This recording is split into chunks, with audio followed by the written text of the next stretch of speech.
We'll start on the end of the couch. Let me just guess. Let me just go out on a limb. Does I'm he drive for brand. Roger Penske? I'm staying on brand. I'm taking Keselowski.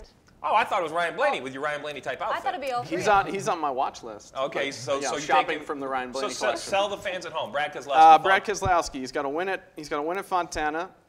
He's got the best average finish in the past 4 races there, and he's also earned the most points, an average of 41 over the past 4.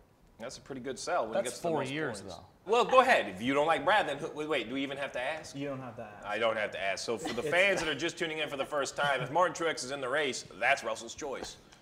You want to know why? Sure. Won the pole, won every stage, won the race last year.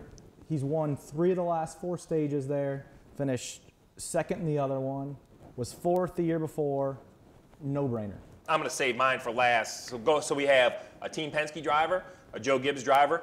Big shock. Those 2 teams have won every race. So I'm sure you're either Penske or Gibbs. Which team are you going with? Got another Gibbs driver. Okay. I've got Kyle Busch going for his 200th or 201 win if he wins I think the it's going to be Xfinity 201. race. I think it will be, too. I think it is 201. Yeah. But let's just say, for argumentative sake, 200th win this weekend at Fontana. So Kyle Busch has been top 3 in 5 of the last 7 races, 2 wins at Auto Club Speedway, and with the role he's been on with going for that 200th win, I just can't see him not getting it done this weekend. There's a lot of momentum coming in with that team. How about the island in the corner?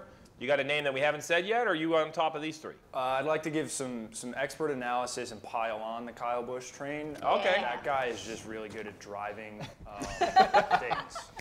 So that's why you should roll with Kyle Busch if you can spare usage.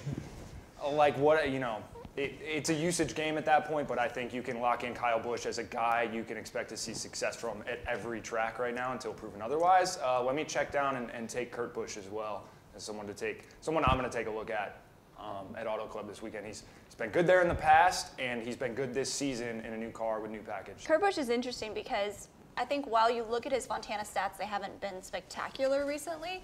But you see how they're all going to page 2? I know. They all started shuffling their papers? Yep, they're all looking. The stats guys are all looking over here. I like Kurt. But the role he's been on this year has been impressive. Yeah. And his teammate Kyle Larson, again, one of those picks.